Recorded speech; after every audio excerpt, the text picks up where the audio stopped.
kana maal godhu guys?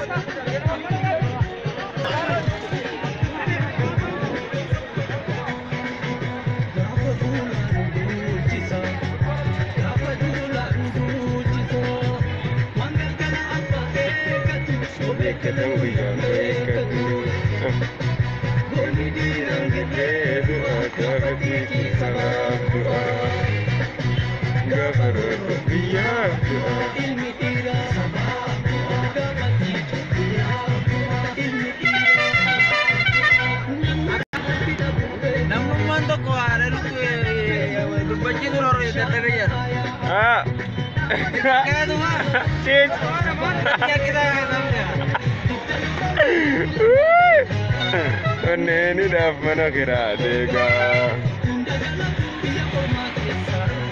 Walitika aja walkisa. Wallahi fahmin tu masyaallah dah.